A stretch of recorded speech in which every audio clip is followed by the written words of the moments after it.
Daily bread Bible facts. పాత నిబంధనలో దానియేలు ప్రవక్తకు మట్టల ఆదివారం గురించి దేవుడు ముందే చెప్పాడా? దానియేలుకు చెప్పిన 70 వారాలలో 69 వారాలు మట్టల ఆదివారానికి పూర్తయ్యాయా? అసలు యేసుక్రీస్తు మట్టల ఆదివారం తర్వాతే ఎందుకు మరణించారు అనే విషయాలు ఈ వీడియో ద్వారా పూర్తిగా తెలుసుకుందాం. ఈ వీడియోను ప్రశాంతంగా మరియు జ్ఞానం ఉపయోగించి చూడగలరు, లేకపోతే మీకు అర్థం కాదు. అయినా కానీ మీకు ఈజీగా అర్థమయ్యేలా వివరిస్తాను. ముందుగా దేవుడు గబ్రియేలు దేవదూత ద్వారా దానియేలుకు చెప్పిన 70 వారాల ప్రవచనం గురించి తెలుసుకుందాం. దానియేలు గ్రంథము 9వ అధ్యాయము 24వ వచనం. నీ జనమునకును పరిశుద్ధ పట్టణమునకును 70 వారములు విధింపబడెను. ఈ లేఖనం ప్రకారం దేవుడు గబ్రియేలు దేవదూత ద్వారా దానియేలుకు 70 వారాల గురించి తెలియజేశాడు. ఇప్పుడు ఈ 70 వారాలు ఎలా జరుగుతాయో తెలుసుకుందాం. 25వ వచనం చదువుదాం. యెరూషలేమును మరల కట్టించవచ్చునని ఆజ్ఞ బయలుదేరిన సమయము మొదలుకొని అభిషిక్తుడగు అధిపతి వచ్చు వరకు 7 వారములు పట్టునని స్పష్టముగా గ్రహించుము. 62 వారములు తొందరగల సమయములందు పట్టణపు రాజ్యవీధులను కందకములను మరల కట్టబడును. మనం ఈ లేఖన ప్రకారం ముందుగా 70 వారాలను 3 భాగాలు చేద్దాం. అది ఎలాగూ అంటే 7 + 62 + 1 = 70 వారాలు. ఈ 3 భాగాలలో 7 వారాలు జరిగిపోయాయి మరియు 62 వారాలు కూడా జరిగిపోయాయి. కానీ ఒక వారం మాత్రం జరగలేదు. ఈ ఒక వారం రాబోయే కాలంలో జరుగుతుంది. దీనినే అంత్యవారం అంటారు, అనగా ఆఖరి వారం అంటారు. అయితే ఇప్పుడు మనం 7 వారాలు మరియు 62 వారాల గురించి పూర్తిగా తెలుసుకుందాం. ఈ లేఖనంలో 7 వారాల్లో ఏం జరుగుతుందో, అలాగే 62 వారాల్లో ఏం జరుగుతుందో వ్రాయబడింది. ఈ లేఖనంలో చిన్న తర్జుమా లోపం జరిగింది. అది ఏమిటంటే పట్టణపు రాజ్యవీధులను కందకములను మరలా కట్టడానికి 62 వారాలు పడతాయని వ్రాయబడింది. కానీ పట్టణపు రాజ్యవీధులను కందకములను కట్టడానికి 7 వారాలు పడతాయని వ్రాయాలి. అలాగే అభిషిక్తుడుకు అధిపతి వచ్చే వరకు 7 వారములు పడతాయని వ్రాయబడింది. కానీ అభిషిక్తుడుకు అధిపతి వచ్చే వరకు 62 వారాలు పడతాయని వ్రాయాలి. అంటే తర్జుమా లోపం ఏమిటంటే 62 వారాల ప్లేస్లో 7 వారాలు వ్రాసారు, 7 వారాల ప్లేస్లో 62 వారాలు వ్రాసారు. ఈ చిన్న తర్జుమా లోపాన్ని మనం సరిచేసి చెప్పినట్లయితే రాజు ఆజ్ఞ మొదలుకొని యెరూషలేము పట్టణం యొక్క రాజవీధులను కందకములు కట్టడానికి 7 వారాలు పడతాయి. అలాగే అభిషిక్తుడు అంటే మెస్సయ్య అని ఫుట్నోట్లో వ్రాయబడింది. ఇప్పుడు ఈ మెస్సయ్య యెరూషలేముకు వచ్చేటప్పటికి 62 వారాలు పూర్తవుతాయని వ్రాయబడింది. ఇప్పటి వరకు మీకు బాగానే అర్థమయ్యింది అనుకుంటున్నాను. ఇప్పుడు ముందుగా 7 వారాలు ఎప్పుడు ప్రారంభమయ్యాయో తెలుసుకుందాం. లేఖనంలో రాజు ఆజ్ఞ మొదలుకొని యెరూషలేము పట్టణం యొక్క రాజవీధులను కందకములు కట్టబడతాయని వ్రాయబడింది. అంటే యెరూషలేము చుట్టూ గోడలు మరియు నగరం మరియు వీధులు నిర్మించబడతాయి. కందకములు అంటే గోడ ముందు త్రవ్వే గోతులు. ఇవి శత్రువుల నుంచి రక్షిస్తాయి. ఇప్పుడు ఈ ఆజ్ఞ ఏ రాజు ఇచ్చాడో మరియు ఎప్పుడు మొదలయ్యిందో తెలుసుకుందాం. ముందుగా అయితే పారసీక రాజైన కోరేషు క్రీస్తుపూర్వం 538లో యూదులు బబులోను చెర నుండి యెరూషలేముకు వెళ్ళి మందిరాన్ని మరలా కట్టుకోమని ఆజ్ఞ ఇచ్చాడు. ఆ తరువాత క్రీస్తుపూర్వం 517లో ఆలయాన్ని నిర్మించే హక్కు దర్యావేషురాజు ఎజ్రాకు అనుమతి ఇస్తూ ఆజ్ఞ జారీ చేశాడు. ఆ తరువాత క్రీస్తుపూర్వం 445 మార్చి 14న యెరూషలేము నగరాన్ని గోడలను తిరిగి నిర్మించుటకు అర్తహషస్తరాజు నెహమ్యాకు అనుమతి ఇచ్చాడు. ఇప్పుడు మీకు చూపించిన 3 ఆజ్ఞలలో మనకు కావలసింది అర్తహషస్తరాజు యొక్క ఆజ్ఞ. ఈ రాజే యెరూషలేము నగరాన్ని గోడలను తిరిగి నిర్మించుటకు ఆజ్ఞ ఇచ్చాడు. కావున దానియేలుకు దేవుడు చెప్పిన మొదటి 7 వారాలు ఈ అర్థహశస్త రాజు ఆజ్ఞ మొదలుకొని ప్రారంభం అయ్యాయి. అంటే 7 వారాలు క్రీస్తుపూర్వం 445 మార్చి 14న ప్రారంభమయ్యాయి. ఈ 7 వారాలు పూర్తయ్యే లోపల యెరూషలేము నగరం మరియు వీధులు మరియు గోడలు నిర్మించబడ్డాయి. ఇక్కడ వారము అంటే 7 సంవత్సరములు అని అర్థం.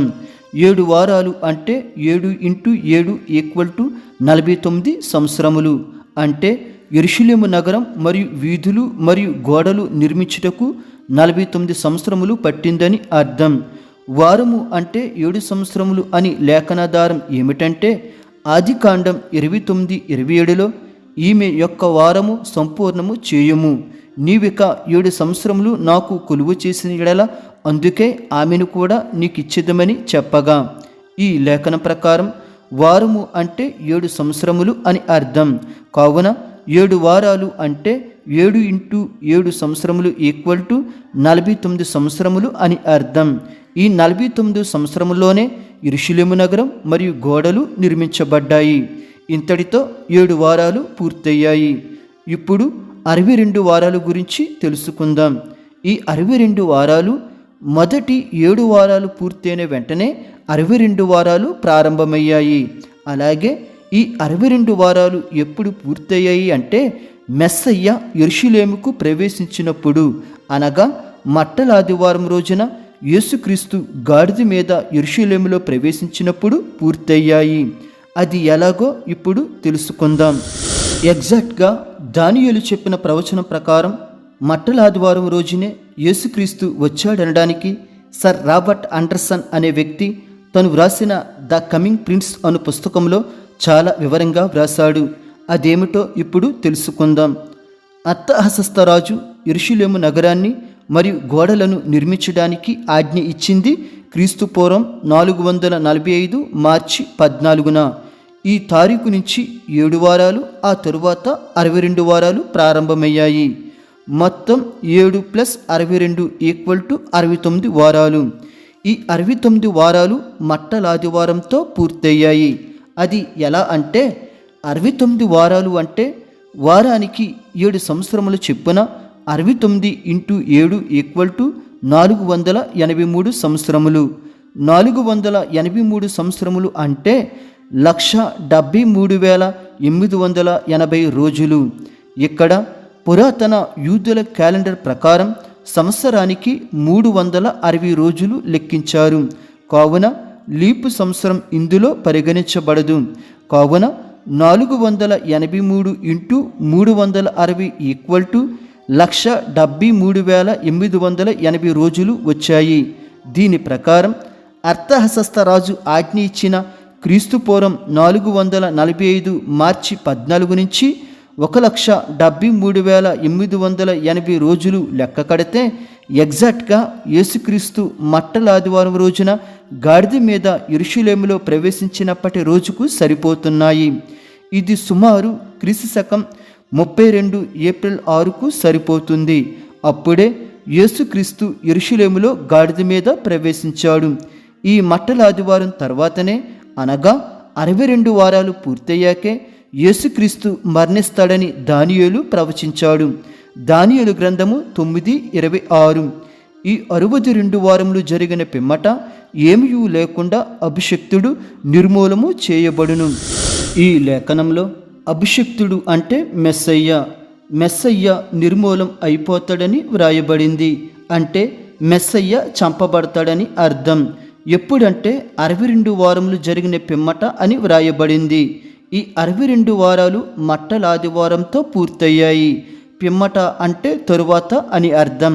అంటే మట్టల ఆదివారం తరువాత మెస్సయ్య మరణిస్తాడని అర్థం. సేమ్ అలాగే యేసుక్రీస్తు 62 వారాలు పూర్తయ్యాక, అనగా మట్టల ఆదివారం అయిన 5వ రోజున శుక్రవారం మరణించారు. కావున యేసుక్రీస్తు మరణించడానికి కూడా ముందే పాత నిబంధనలో సమయం వ్రాయబడింది. ఆ సమయం వచ్చేంత వరకు యేసు గాడిద మీద యెరూషలేముకు ప్రవేశించలేదు. ఎందుకంటే దానియేలు చెప్పిన సమయం యేసుక్రీస్తుకు కూడా తెలుసు. లూకా సువార్త 19వ అధ్యాయము 42వ వచనం, నీవును ఈ నీ దినమందైనను సమాధాన సంబంధమైన సంగతులను తెలుసుకొనిన ఎడల నీకెంతో మేలు. గాని ఇప్పుడవి నీ కన్నులకు మరుగు చేయబడి ఉన్నవి.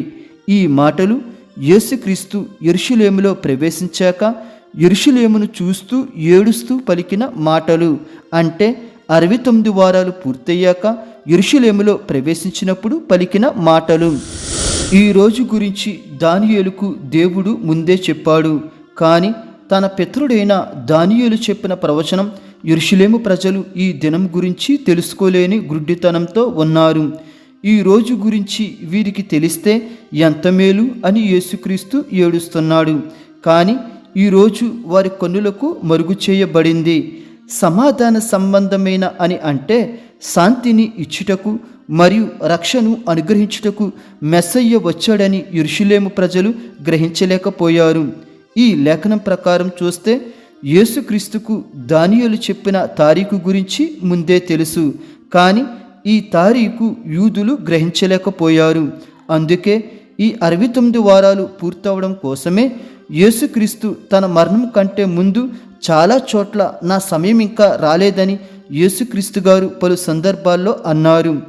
యోహాను 2:4లో నా సమయం ఇంకా రాలేదు అని, యోహాను 7:6లో నా సమయం ఇంకా రాలేదు అని, యోహాను 7:8లో నా సమయం ఇంకను పరిపూర్ణము కాలేదు అని యేసుక్రీస్తు గారు పలు చోట్ల పలికారు. దీన్ని బట్టి చూస్తే దానియేలుకు చెప్పిన 7 వారాలు ప్లస్ 62 వారాలు మొత్తం 69 వారాలు పూర్తయ్యాకే యేసుక్రీస్తు శిలువ మరణం పొందాడు. ఈ సమయం కోసమే యేసుక్రీస్తు ఎదురు చూశాడు. ఈ సమయం పూర్తయ్యాక యేసు మరణించాడు. ఇందులో చెప్పిన 7 వారాలు మరియు 62 వారాలు మట్టల ఆదివారంతో పూర్తయ్యాయి. మొత్తం 7 + 62 = 69 వారాలు మట్టల ఆదివారంతో పూర్తయ్యాయి. మిగిలిన ఒక వారం రాబోయే కాలంలో జరుగుతుంది. ఈ ఆఖరి వారం ఎప్పుడు జరుగుతుందో కేవలం దేవునికి మాత్రమే తెలుసు. కావున అప్పటి వరకు ఆయన రాకడకు సిద్ధపడదాం. దేవుడు మిమ్ములను మీ కుటుంబములను దీవించుగాక. ఆమేన్.